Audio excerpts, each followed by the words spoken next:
Welcome and good afternoon. I am Michael Bennett, President of the Press Club of Cleveland. For more than 125 years, the Press Club has been the place where journalism, publishing, corporate communications, and public relations all come together. And today's program clearly hits all of those buttons as we talk about and maybe even fret about the future of journalism. In just the past decade, we've gone from print to internet to iPhones and iReporter, from daily home newspaper delivery to e-editions, from free web content to paywalls, and in some cases back again to free web content. Professional journalists now compete with everyone on earth with a smartphone and a Twitter account. More and more frequently, on breaking stories such as the Virginia Tech massacre and Egypt's revolution, the iReporters win. Traditional newspaper jobs are down 30% in less than a decade. There's not one print journalist today who hasn't tossed and turned in the night worrying about his or her job or future. We've seen creative experiments come and go, but no one to date has found the magic bullet. And no one knows exactly what to tell journalism majors who ask what their future will bring. Last month, The Plain Dealer, still Ohio's largest daily newspaper, ended months of rumor and speculation when it dropped home delivery from 7 days a week to 4 days a week, eliminated positions, and launched the new Northeast Ohio Media Group.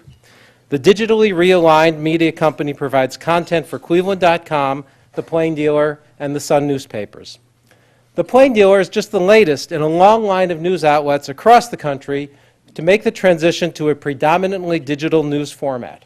Its corporate parent, Advanced Publications, employed a similar strategy with the Times-Picayune of New Orleans, regional papers in Alabama and Michigan, and elsewhere. But they've had lots of company, from the Detroit Free Press to the New York Times and beyond, all looking for new ways to gather and deliver news, engage audiences, and show a profit, by the way, all at the same time.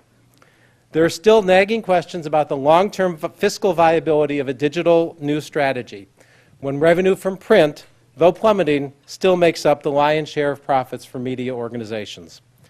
Our panel today will shed light on how this is playing out in Northeast Ohio. We have Quinn is the Vice President of Content for the Northeast Ohio Media Group. Tom Fladung is Managing Editor of The Plain Dealer. And leading them in conversation about the future of journalism in our community is M.L. Schultze, reporter for WKSU. Please join me in welcoming them. Thank you. I always find it interesting when anybody suggests that anyone leads journalists anywhere. The herding cats analogy always comes up. We had a little bit of a conversation ahead of time, today and a couple weeks ago, laying out some of the areas we're going to discuss. But as with any of these forums, the unexpected comes from you, and we're really hoping that you will all participate in this discussion in a big way.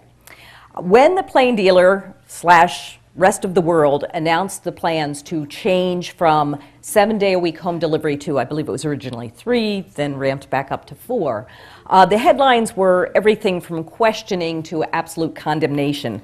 I collected a few of them today. Can the Plain Dealer be saved? Resetting the Plain Dealer, that was one of the more neutral ones, and the new houses degrade Cleveland with their slash and burn dazzle. Obviously, it generated a lot of fear and a lot of speculation beyond the folks that were actually working in the newsroom. When we spoke a couple weeks ago, though, Tom assured us that we are talking evolution.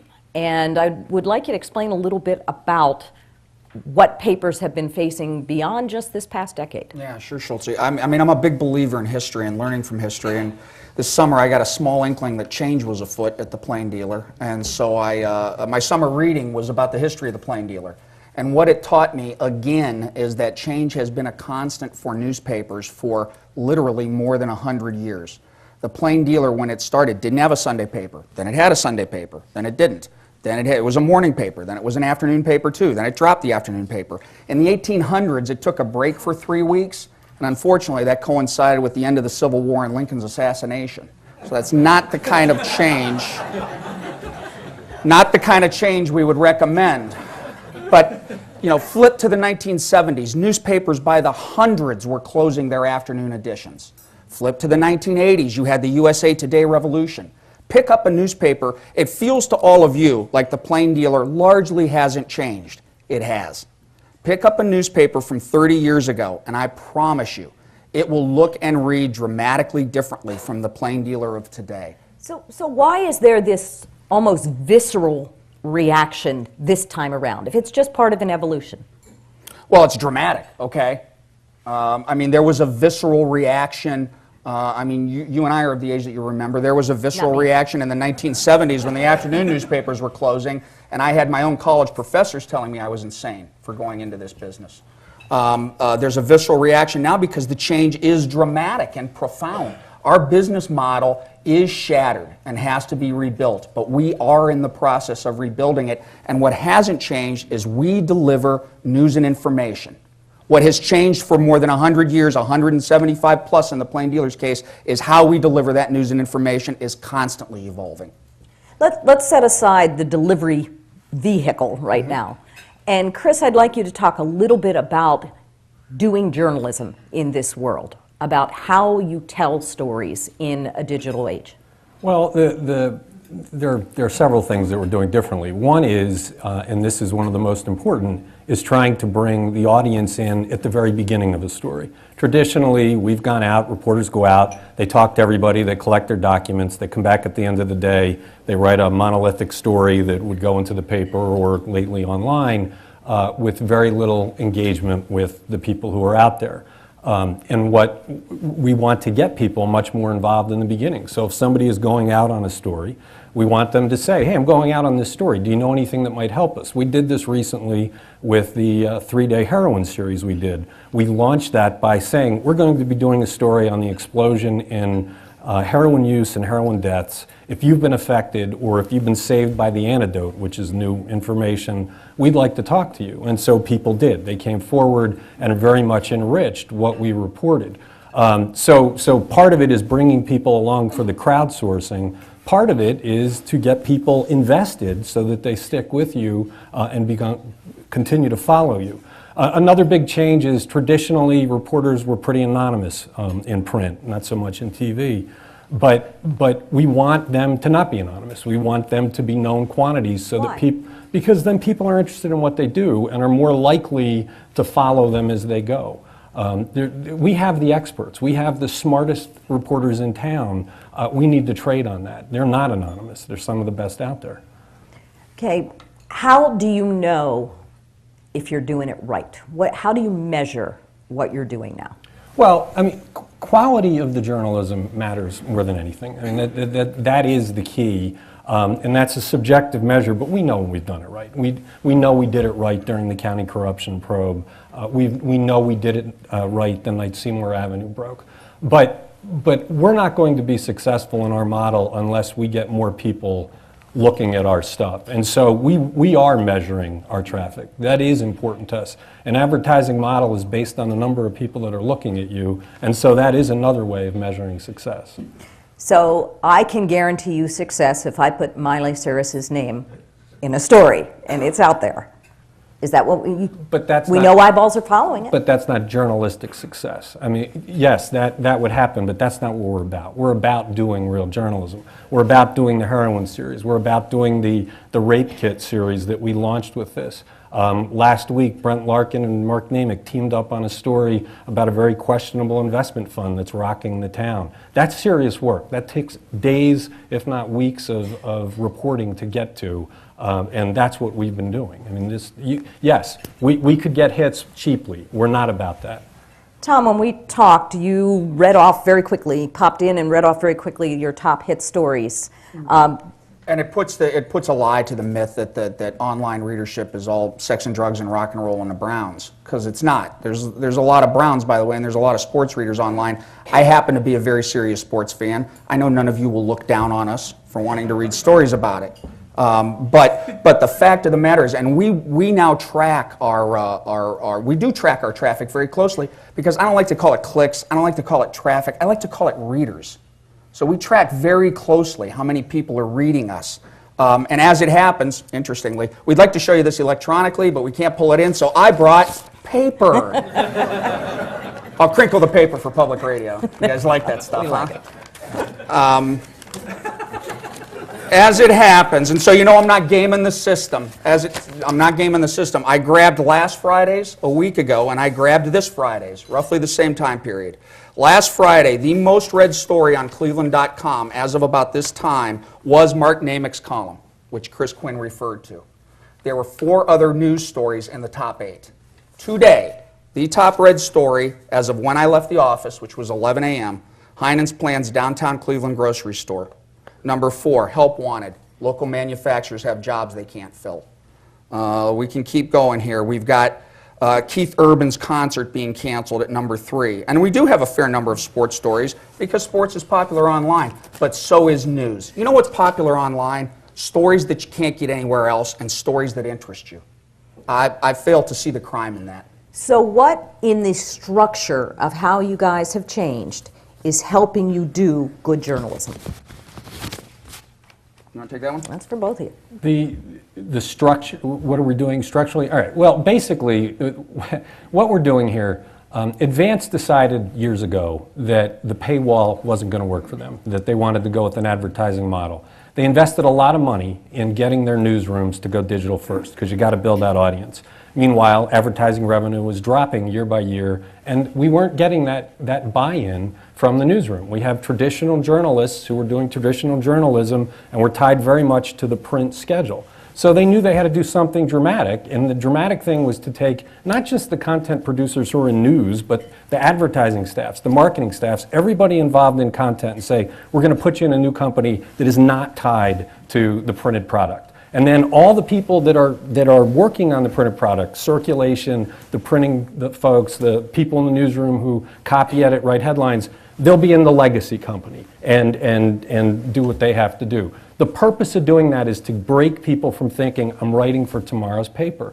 I can't tell you how many times you'd say to somebody, if you have that story, why isn't it posted? And they say, well, if I put it online now, television will get it and I'll get beaten on my own story. And we're trying to convince them, once you post it, you've beaten everybody. And that's already, that is working. I mean, I can already see that 6 weeks in. You asked how we measured success last week for our coverage of high school sports. And sports is a great thing to give you a quick measurement. It's something where people respond fast. We had more than twice as many people look at our high school sports stories last week as did a year earlier. That's in 1 week. We nearly quadrupled with our OSU coverage. We have the challenges replicating that with news, and that's what we're working on. But the headlines a month ago were dominated by the fact that you guys were laying off journalists. How does that work? Look, we're a business. We've been dropping in revenue. We had announced a year ago, I think, that we were going to get to a point where we had to cut staff to have a working business model. We basically merged 3 news operations into 2, because we had the Suns, we had the journalists at Cleveland.com, journalists with the Plain Dealer, and we pulled them together. In the end, I don't know the exact number. We have roughly the same number of reporters working now as the Plain Dealer had before we started. So altogether there were... Before we started, give me that point in time. Before before May, I guess, is what we're talking about, because we had some attrition over the summer. But basically, we're about where we were when we announced we were changing, just in total journalists with the Plain Dealer. There were cuts at the Sun, there were cuts at the Plain Dealer. There are fewer reporters on the street. This requires a greater level of efficiency. Tom, let's talk a little bit about where the Plain Dealer, that piece of paper, exists in this new world. I mean, it exists where it did before, which is, I hope on your kitchen table and on your doorstep and at a local convenience store. But not on my doorstep 3 days a week. Not on your doorstep 3 days a week, because again, how we have delivered that news and information has changed and evolved for many, many years. But it's still on your countertop those 3 days a week. We're still delivering it to your home, just not in the printed form. And by the way, that e-edition has gone from about 10,000 subscribed users before this changeover to over 100,000 in a month. So people will adapt to how their newspaper is delivered. Where does the Plain Dealer exist in this? The trick now with the Plain Dealer is there are things you can do online clearly that you cannot do in print. You can't do videos in print. So there are things you can do online that you can't do in print. There are things you can do in print that you cannot do online. There is no denying the power of a powerful photo.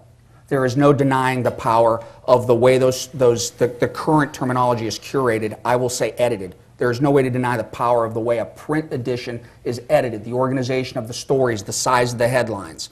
That still has power. It has as much power last month, last year, 10 years ago as it does today. However, we cannot just depend on that print edition. That is clear. And if you think you can, you're a jetliner nose down. Okay. You've established two very separate entities, two separate newsrooms. Why separate? Well, We don't like each other. It gets back to the answer I made earlier. When Advance set out to create these new companies, this new newsroom that they tore away from the print cycle, they rolled it out in Michigan and Alabama and New Orleans. In Cleveland, we have a unique situation in the company where we have a group of very veteran professional journalists that have a contract with the legacy side. We didn't want to lose what we could benefit by moving people into this new newsroom away from the print side. We don't want to lose the benefit of these veteran journalists, so our solution was to come up with two newsrooms. The trick with that is to make sure Tom and I and Deborah, the editor, are constantly communicating to make sure that we're not tripping over each other and keeping that efficiency we're going for. And so far, that's working pretty well. I also think it's not by accident that startups don't start large. Startups start small and build. Chris's operation is a little smaller than the Plain Dealer. That's, I think, intentional because we want that, and we want that atmosphere. We want that atmosphere of a startup. I think you do. You want that excitement. Right. We need to be nimble. We need to try a lot of things, fail at them quickly, pick the successes, and whatever the successes are on either side, we're sharing. Right. And meanwhile, it's on me and a lot of others in the Plain Dealer newsroom to make that exciting. And I have every intention of doing that. All of it. Because we're feeding online as well. And the iPad. We're doing everything that the Northeast Ohio Media Group is doing. Just as they're feeding our print edition, we're feeding our online and our print edition. Maybe you need to explain for the folks who aren't familiar with it, the traditional way of you guys picking stories that you would put on your front page. Mm-hmm. Can you explain a little bit about how that worked and then talk a little bit about how that may have changed, how the process has changed? I don't want to stop me if I take people too far into the weeds on this, but quickly, traditionally, so especially before online and then well into the online era, 5-10 years into the online era, the way it worked was everybody in that room drove toward a nightly deadline. It was 7 p.m., it was 10 p.m., it was 1 a.m., whatever it was. But usually it was around 6 or 7 p.m., so you had a newsroom full of reporters, and they were driving toward that deadline, right? They were pulling stories, they were getting stuff together, or they were driving toward Sunday's edition. Those were the two big drivers. You put your stories together, your stories got edited, then a group of editors assembled, and you picked the stories, and it varied from newspaper to newspaper, but you picked the stories for that day's front page. If you were a good newspaper, you had a foundation for that, you had a reasoning for that. If you were a bad newspaper, you threw the stuff against the wall. The way that has changed is the charge now is for our reporters, you report for online first, you cover your beat. You're not reporting for Sunday's newspaper. You don't have the Sunday front page story. What you have is a responsibility to find dynamic, interesting stories and put them online. Downstream, another group that we're calling the Publication Hub, you and I would have called the Copy Desk, downstream the Publication Hub takes those stories and they've seen them online. They also know what's coming because we're communicating with them, and they're deciding in conference, in the case of the Plain Dealer, in conference with Deborah Adams Simmons, our editor, what is going on that front page. It's not all that different. That process isn't all that different except for that one key point, which is what is the reporter's motivation? What is their charge? And when I say reporters, by the way, I mean photographers, I mean artists, I mean the whole gamut of the people who are content gatherers. And their charge is get that stuff online. Let's talk a little bit about a reporter's motivation. I mean, you don't talk clicks, you talk readers. But there is a reporter's ego that is tied up in knowing people are reading their stuff or looking at their stuff. And for the first time in history, they know that. Look, when I started out, if somebody would have said, I can tell you exactly how many people are reading your story on the front page, I would have died. You just presumed it's on the front page, people are reading it. We're getting a much better metric now of what people are actually reading. Exactly. Have you discovered much of a difference between what you think people are going to want to read and what your numbers are showing you they actually are? What's been heartening is how much people do want to read real news. When we covered the Jimmy DeMora trial, the traffic for that was off the charts. People wanted to know what was going on there. When we word about the Strongsville school strike, the traffic for that across the region was huge. People really wanted to debate and discuss what was going on in that one school district because it was relevant to them. So yeah, there's the Brown stuff just is explosive. So, reporters try and figure out a way to insert the word Browns into any news story they write because it'll get them extra traffic. Orangehelmets.com. Yeah. Let's talk a little bit more about the ones that aren't doing well. What happens to the beats that are not drawing the readers? There may be things, there are features that we've done traditionally that turn out not to get that much traffic that we may not do anymore. There are also going to be stories that are very important, that we know are important, that might not get traffic, that we will do because they're important, because we hold sacred our role as the watchdog, as the place for public discourse. So there are times we know a story's not going to get much traffic, and we'll do it anyway. Why should we trust you to do that? Well, you always have. Yeah, you always have. And I think, I would argue that over the last decade, we have done it. Okay. So what's not going to be there 10 years from now? Well, the Browns will be there, I'm pretty sure. It's hard to say. I mean, we believe that there's a huge appetite for the most local of news, that hyper-local. A lot of different newsrooms have tried to do that. We're pretty committed to getting that right. We have to. When you say getting that right, what do you mean? Getting it right where we can sustain it, that we can do it with efficiency and sustain it economically. I mean, you can't pay an army of reporters to cover every single community in Cuyahoga County, one to a community. That's what Patch tried to do, and it's not working. But there's probably ways you can do that by inviting the audience to help you and engaging with people. There's all sorts of experiments going on with that. We want to get in on that. So we're hoping we can bring that in. Nobody's doing that effectively. And I'll do the history thing again. I mean, people care about their money. They care about their neighbors. They care about their government. They care about how they're doing. They care about wars. Those are going to be here 10 years from now. That coverage is going to be here 10 years from now. The same coverage that drove readership 100 years from now really still drives readership today. Let's talk a little bit, we keep saying readers, and the bulk of what's there is text now online, but you're stepping your toe in a little bit more on... He's saying readers, I'm saying audience. Okay. Well, let's talk a little bit about that audience. What are different ways you're telling stories now? I can't think of a better example than the Rape Kit Project that reporters Layla Atassi from Northeast Ohio Media Group and Rachel DeSalle from The Plain Dealer did to start this, because there were two parts of that were really good. What's happening is these rape kits are being tested in Columbus. The results are coming back. They're 20 years old. Sometimes they come back with literally 3 days before the statute of limitations expires. So they have to get an indictment in 3 days. So on one of the days, we wanted to put people into that, to make you feel like what the prosecutor's office feels like in that. So it's not a traditional story at all. It's a series of video interviews and documents and photos that take you through the clock of the 3 days. And as you scroll through it, different people are telling that story. And then on the last day of that series is about Jennifer Moore. She was a 12-year-old that was gang raped by 7 people 20 years ago, and the police did not investigate it. They pretty much dropped it, figuring she was a runaway.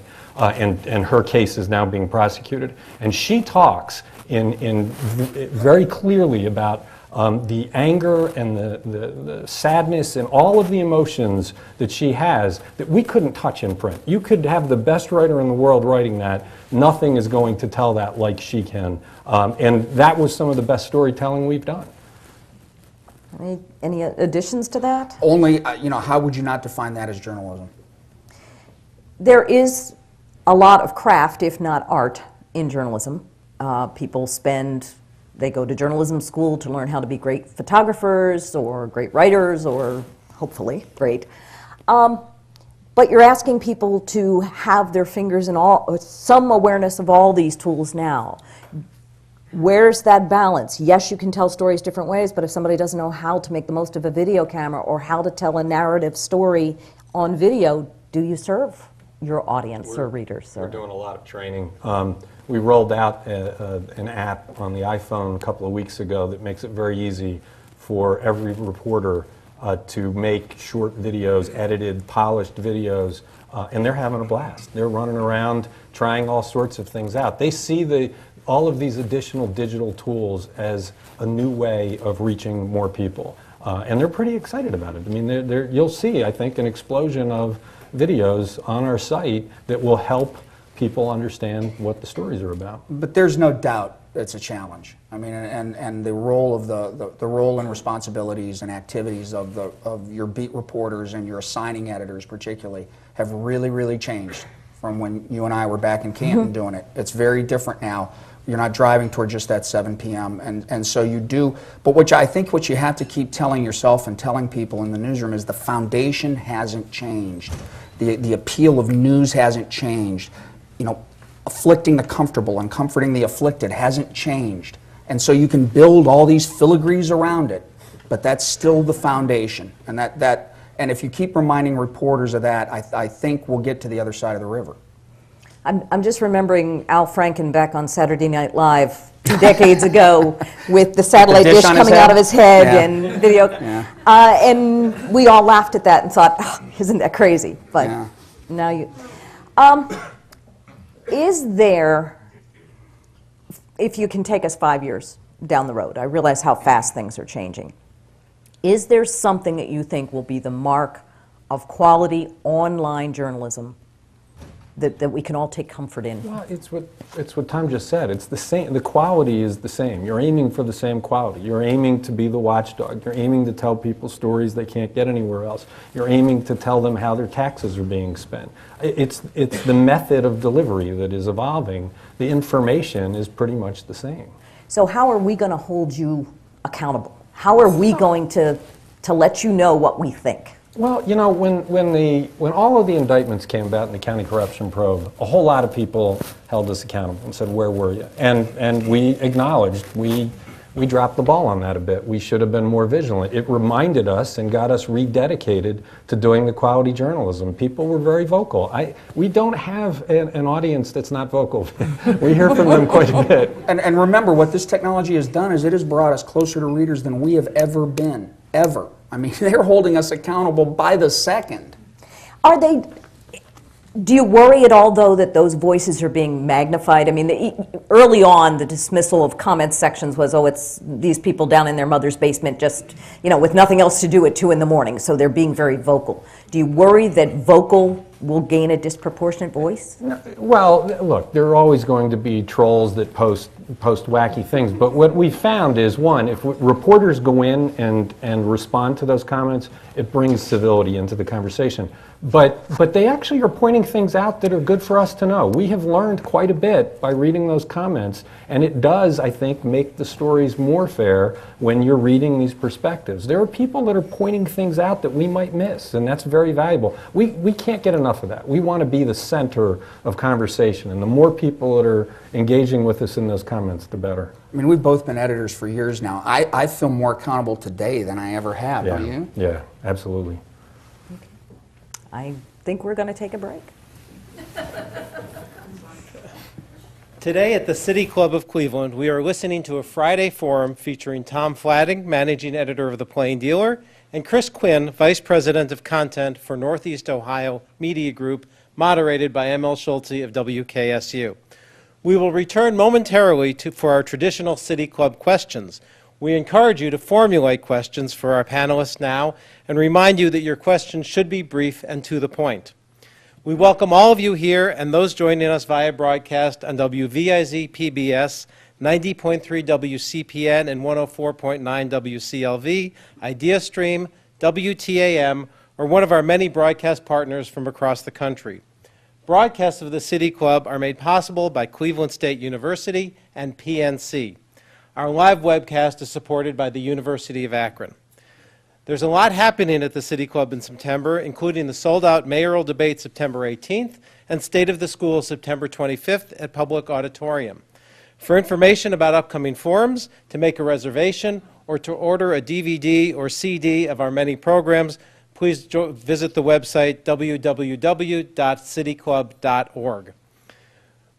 We are especially proud to welcome students to today's program. Student participation is made possible by a generous gift from the Charles E. Spar Charitable Trust. Today we welcome students from Horizon Science Academy. Will the students please stand to be recognized?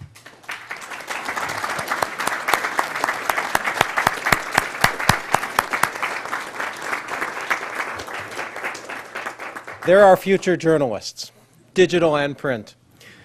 We welcome guests today at tables hosted by Baker Hostetler, Kent State University, the Northeast Ohio Media Group, and the Press Club of Cleveland. Thank you for your support. Now, we would like to return to our panelists for our traditional City Club question and answer period. We welcome questions from everyone, including guests.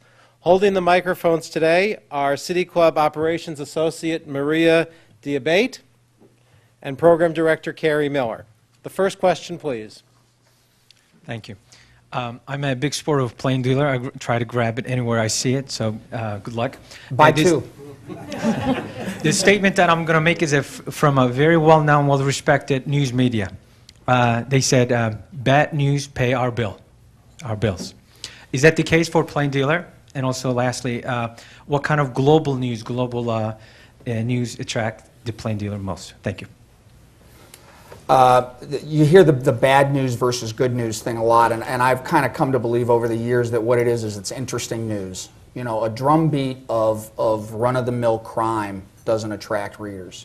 But news can tend to be bad in the, I guess, the traditional definition of it, because oftentimes it's about conflict.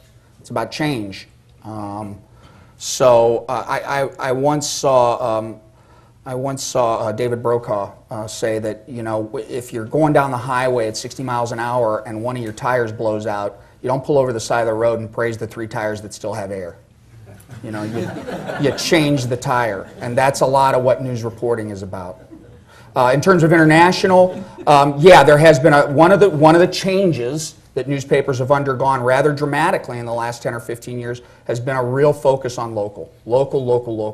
And so that has been the Plain Dealer's focus, and I think to the Plain Dealer's good. It proceeds when I got here, but it is a damn good local newspaper now, I would argue. So I think that focus on local news, and really what it's about is news that you can't get anywhere else. That said, I'm glad you asked that question, because I have other paper. One of the changes we've made has been the addition, and I'm holding up a piece of paper now for the radio listeners, has been the addition of a standalone Nation World section when we think it is justified on Sundays. So a couple of Sundays ago, you got a full 6-page section on Syria. We weren't doing that before the changeover. So we have made changes and additions to print as well. But let's take the printed page. What are you doing with global news on the online? We get wires. We put it on the site. I mean, look, the focus of our reporters is on local, because we can provide something you can't get anywhere else. The international and national news is available from many sources now, and oftentimes from politically slanted sources that a large part of the audience responds to. So we provide it, it's there, but we're not investing our reporters in that. Would you tolerate ceding Ohio coverage to the slanted points of view? Why do you tolerate ceding global coverage or even national coverage to slanted points of view? But it's not all slanted. I mean, you can get national and international coverage of every stripe. So again, getting to the efficiency, what can we provide that you can't get anywhere else? It's the local news. If we sent somebody out to cover Syria, there'd be one voice in thousands, and here they're one voice in one. It's certainly clear that from a legal standpoint, the ownership of the Plain Dealer, the Newhouse family, can do whatever it pleases. Can cut the staff of the Plain Dealer dramatically. It can change from 7 days a week of home delivery to 4 days a week. But my question arises as to the moral responsibility. You have a newspaper which for more than 100 years in Cleveland has been highly respected in the city, the state, and the country for the things it stands for. To what extent is there some kind of a moral responsibility that the ownership of the newspaper has to continue that tradition, even though it may mean a slight drop in their bottom line? You know, that question presumes that they're doing something that's somehow immoral, and they would feel very, they would object to that very strongly, because what they're trying to do is to preserve journalism in this town and make it financially viable. It's not. If we do nothing, it will not last. It will go away, and you won't have any kind of big journalistic institution to do the watchdogging. I attended in June with Deborah Adams-Simmons and the heads of the other newsrooms in the advanced chain a series of journalism workshops in June. And Stephen and Michael Newhouse were there. They're the owners of the company. And they participated in those workshops, not as owners of the company, but as journalists. They sat down and talked about journalism. The conversations I've had with them are all about journalism. They want to preserve what we do. It's very important to them.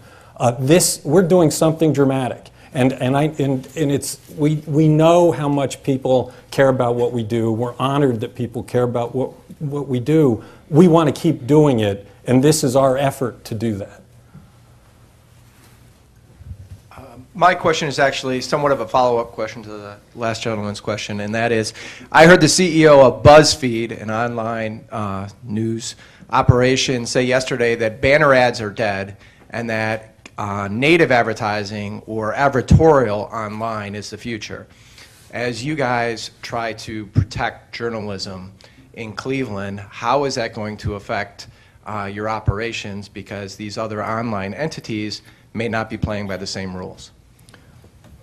Well, I would argue if it's advertorial, it's not journalism. That if somebody's paying you to write a certain kind of story, it's not journalism, and that's not what we're about. I don't necessarily agree with that perspective. We're actually seeing some signs of success. The advertisers are very happy with what they're getting, the response they're getting to the videos that we're putting online. We believe that advertising will get us there. We just have to have the audience to make it work. You know, for decades we had print rivals that didn't play by the same rules either. That's not new either. Did your company seriously explore paywall, and if so? Yeah, I mean, we're not party to all those discussions, but Schultze, when you're online and you hit a paywall, do you pay or do you hit the back button? People are used to content being free. We've had generations of people now that are used to free content, and they're not paying for it. I know that the reporters at the Columbus Dispatch are very frustrated because their relevance has dropped. Fewer people are reading what they do. People who have paywalls still get aggregated, so you can still find what they're doing. It would have been nice if we would have had the foresight, everybody, to say content shouldn't be free. We blew it, As Terry Eggers pointed out, what other industry would use the word paywall? I mean, we're creating our own problem there, I mean, it's just dumb, but that's where we're at, and we think that the advertising model is the way to go. Before I hit you with what I'm afraid may be a fairly aggressive question, I need to say that we need you guys, and we're pulling for you. We need the journalism. You alluded several times to the Plain Dealer's very voluminous coverage of the prosecutions in the county scandal, and you mentioned once briefly that you dropped the ball a little bit by by letting the FBI be the entity that caught the story. Many of us feel that the failure of the Plain Dealer to find this story that was going on for many, many years, literally right under its nose, right in its wheelhouse, was a dropping of the ball more than a little bit.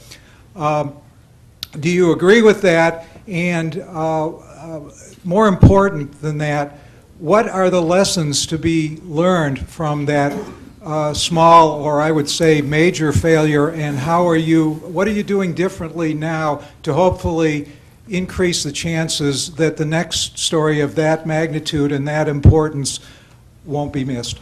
Well, I mean, that was a wake-up call for us. We agree. We should have been the ones that revealed that. I think once it was revealed, even the lawyers in the U.S. Attorney's Office would say that we did our job very admirably. We found a lot of stuff that wasn't known. I also should point out, 6 months or so before that investigation became known, Susan Goldberg was editor then, and we had started digging into things. You might remember we had looked very closely at the recorder's office. We were looking at the auditor's office.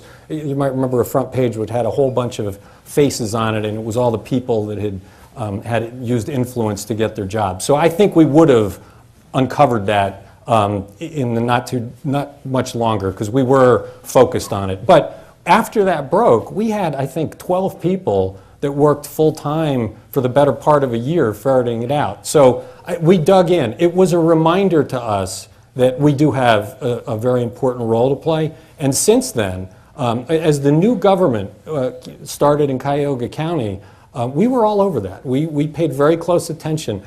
We still are all over that. Whenever you've seen some moves to try and have the county council appoint their replacements if they leave office early, and through our dogged reporting on that, it's kind of backed that off, and it's leaving it up to the voters.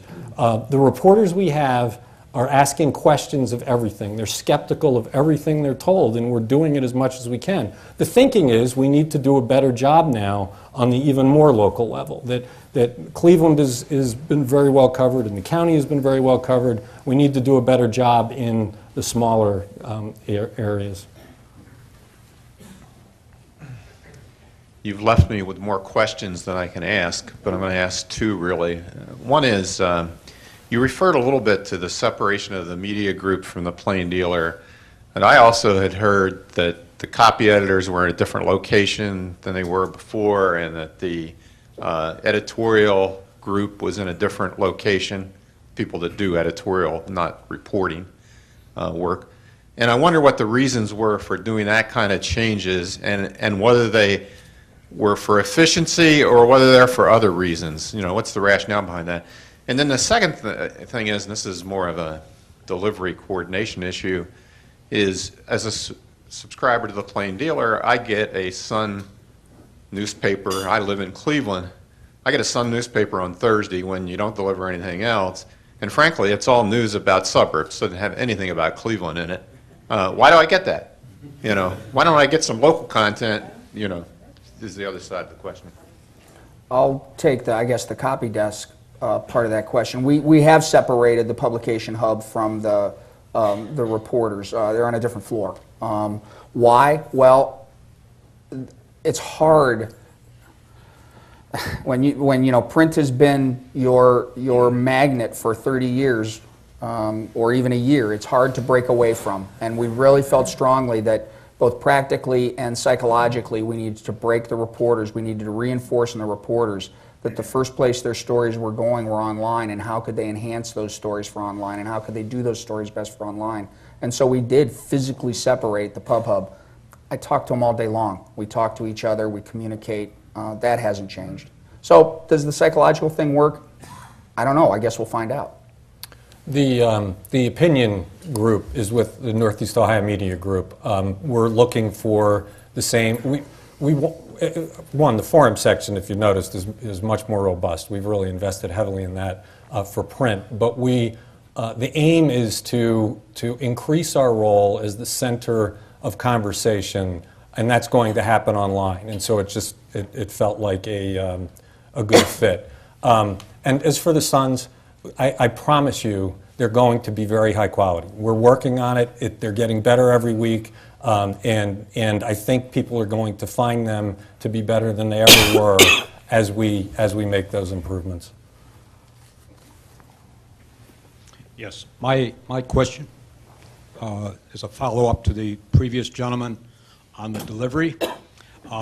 As he mentioned, 3 days a week we do not get home delivery, but you're printing the paper for the newsstands.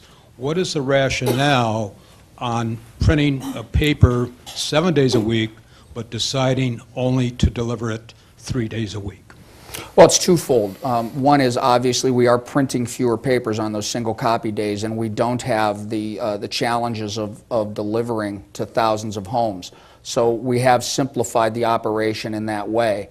The other one is a little more subtle, but again I think is important, which is an emphasis on online journalism, as well as an acknowledgement that increasingly, and for people who loved getting the paper at home 7 days a week, I completely understand that. So did I. I'm 30 years and my newspapers hit the front porch through hurricanes and labor strikes and snowstorms and every other reason. So is this different for us too? Yeah, man, real different.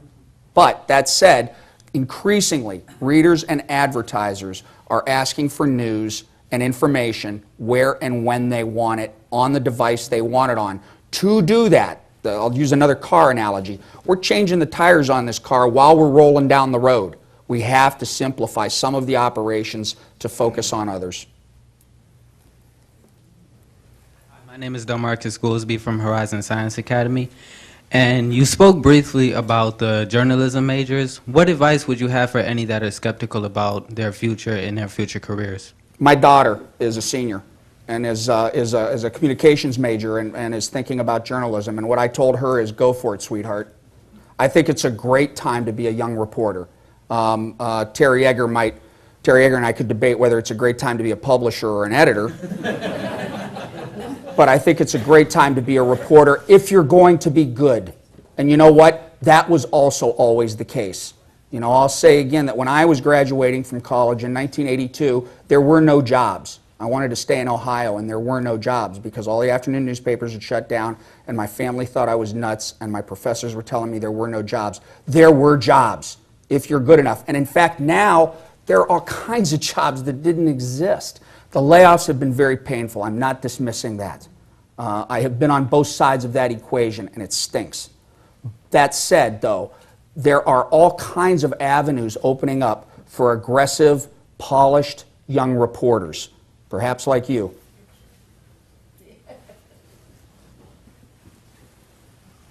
This gadget in my hand is my source of electronic news.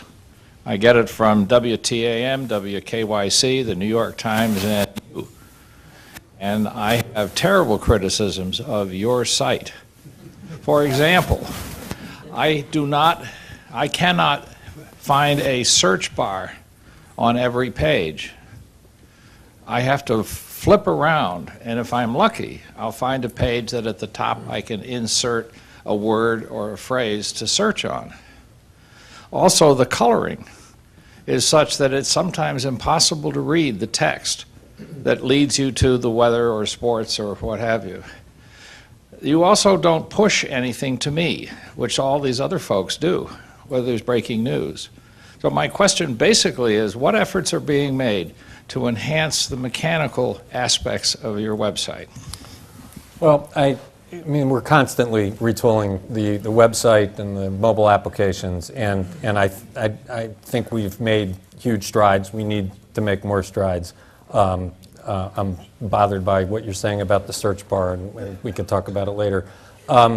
We will be starting an alert system for breaking news. That should be up and running probably within the month, so we will be pushing some stuff to you. We're just a little behind on that. Sir, we have someone on this side of the room who wants to talk to you right after this about the search bar. My question is more long-term. Traditionally, newspapers have always taken the deeper dive to look beyond the story. And Chris, you've talked a lot about, getting the story online quickly, looking at eyeballs, readers, whatever, who's reading what. But for an investigative journalist, it takes a lot longer. And in previous years, the Plain Dealer always had an investigative team. So what are you doing? And in light of the gentleman's comments about the corruption scandal, what are you doing to make sure you are devoting resources to do those longer-term stories and taking the time to develop those stories as opposed to just worrying about what goes online quickly? Well, when a story comes up that we think we need to invest the time in, we'll do it. And I had coffee with Steve Dettelbach a couple weeks ago. He mentioned heroin. I went back to the office, and we got 3 reporters who spent the next week working up a series on what was going on with that.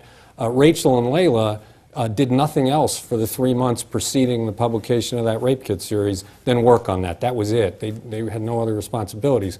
We haven't always had an investigative team. We had an investigative team. I've been in town for 17 years, maybe half of that time or a little more. We've had varied degrees of success with that. Where we've really had success with investigative reporting is with beat reporters who are good. And you know, we've talked a lot about what happened when the county corruption probe broke, and what I would argue happened after that is the reporters in that newsroom rededicated themselves to doing very, very serious journalism and maintain that standard today. They're questioning everything. I mean, you know, when the Jimmy Haslam story broke, we were the ones that were we had 3 reporters working there, right, full time.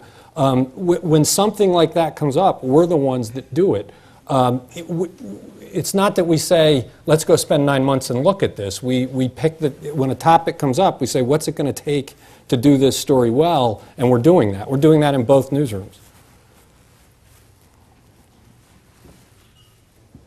You explained the economic necessity of covering local news because nobody else has it.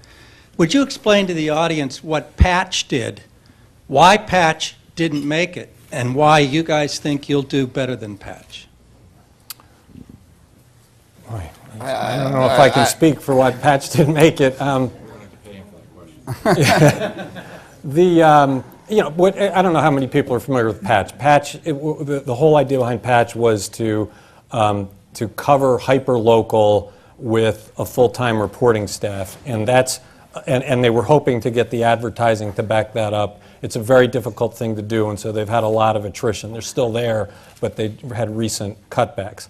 I think the way we can do that is we're not solely dedicated to hyperlocal, and I think by working on multiple platforms, because we still have print, that we can find a way to do it. We don't have the answer. We're having a lot of conversations, and it's not just in Cleveland, it's with our partners across the country on how we're going to take this on, because we know how important it is. I don't think the Patch model was correct. We don't have the perfect idea now. I mean, for sure. I'm sorry. I don't know why Patch failed. Obviously, I wish it wouldn't have. I don't like to see journalists go out of work at any level, at any place. But I will tell you this. I know this, and I think Patch reinforces this. Local news reporting is expensive and hard, and so that the key to this is to make this business model work. To make this business model spin off enough revenue to drive the local news reporting that brings in the readers, that drives the advertisers, and it all feeds itself. How do you make sure, though, that hyper-local doesn't translate into being parochial, Right. putting people in isolation from each other? Well, but see, I think there are hyper-local stories that are globally interesting, like the Strongsville strike. I mean, when we write about the mayor of Beechwood and the way taxpayers are paying for his meals, that had a global interest. That wasn't just of interest to people in Beechwood. I think interesting stories are interesting beyond those borders, and that's what we need to find a way to tell. With respect to journalism, we haven't really emerged from or gotten out of the print world, and at the same time, we haven't completely submerged into the print world. So I really appreciate the line that you're straddling between print and digital. But for people my age and older, I think we really like to have the print, and and I've been getting it every day wherever I could. But I think so many people would just really like to have it delivered to their home 7 days a week, and you explain why it wasn't practical. But what about if you charge people extra to have it delivered for those 3 days that you're not delivering it? Maybe have you looked at that, and can it be done? And by the way, I loved your Sirius section, and I learned a lot from it. We have looked at it. Obviously, we don't think it can be done, or we would have done it. And I also think that doesn't address again that need, that psychological need, and that need to change the course of the organization to really drive to where the puck's going. You got to skate to where the puck's going, and where it's going is clearly an online world. I believe that we have just about reached the end. I appreciate all of the thoughtful questions. I don't think this is the last we'll hear about this great debate. And anybody who's got the solution to making journalism pay, I think they're ready to hear your suggestions. Today at the City Club, we have been listening to a Friday forum featuring Tom Fladung, Managing Editor of The Plain Dealer, Chris Quinn, Vice President of Content for the Northeast Ohio Media Group, moderated by M.L. Schultze of WKSU, and they've given us all a lot to think about print and digital journalism in our community in the future. Thank you to the panelists. Thank you, ladies and gentlemen. This program is now adjourned.